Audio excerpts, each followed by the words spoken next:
प्यारे दोस्तों, आज की इस इकाई में हम इन बिंदुओं का अभ्यास करने वाले हैं। उनमें सबसे प्रथम आता है उपन्यास, कहानी, निबंध, रेखाचित्र, जीवनी तथा आलोचना।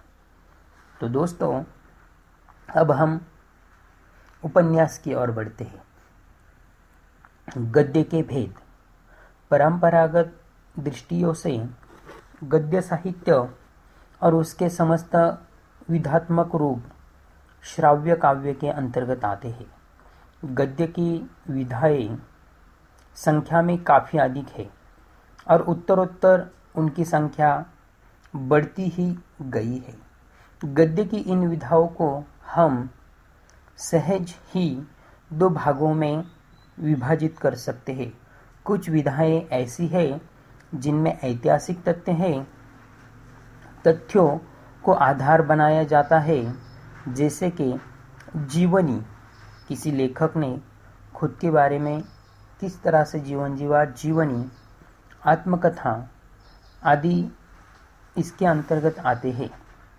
इन विधाओं में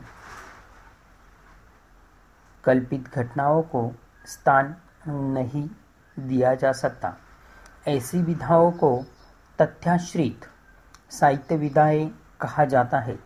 तथ्याश्रित गद्य विधाओं के आंतरिक दूसरे प्रकार की विधाएं वे हैं जिन्हें कल्पित घटनाओं को आधार बनाया जाता है। उपन्यास, कहानी आदि ऐसी ही कल्पनाश्रित विधाएं हैं। हम यहाँ गद्य की प्रमुख विधाओं का विवेचन करेंगे। तो उसमें सबसे पहले है उपन्यास।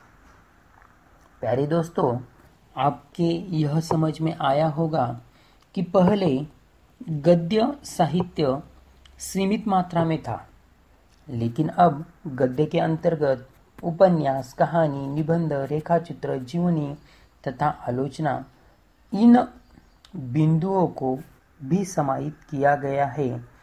इसीलिए यह बड़ा हो चुका है और इसकी व्याख्या करना भी चेष्टा होगी। इसीलिए इसकी कोई सीमित व्याख्या हम नहीं कर सकते। गद्य की विधाओं में उपन्यास का महत्व असाधारण है। आधुनिक युग में प्रायः उपन्यास अधिक लोकप्रिय हो रहे हैं, क्योंकि इनमें सरल भाषा शैली के माध्यम से जीवन का यथार्थ चित्रण प्रस्तुत किया जाता है। देखो प्यारे दोस्तों, गद्य की विधाओं में उपन्यास का महत्व दिन ब दिन बढ़ता जा रहा है। क्यों बढ़ता जा रहा है? उपन्यास अधिक लोकप्रिय हो रहे हैं क्योंकि इनमें सरल भाषा शैली के माध्यम से जीवन का यथार्थ चित्रण प्रस्तुत किया जाता है। इसीलिए आज उपन्यास विधा ज़्यादा महत्वपूर्ण और लोकप्रिय होती जा रही है। उपन्यास विधा के लिए मराठी में भले ही कादंबरी शब्द का प्रयोग किया जाता है, किंतु आज की उपन्यास विधा बाणा भट्ट द्वारा लिखित कादंबरी नामक रचना से निश्चित से भिन्न है। यह साहित्य के क्षेत्र में नई चीज़ें हैं। हिंदी में उपन्यास विधा मुख्यतः अंग्रेजी के प्रभाव से आई हुई है। उपन्यास शब्द बंगला से होकर हिंदी में आया है। उपन्यास शब्द बंगला से होकर हिंदी में आया है। अंग्रेजी के नॉवेल का ही रूपांतरण है। इसका अर्थ नया या नूतन है।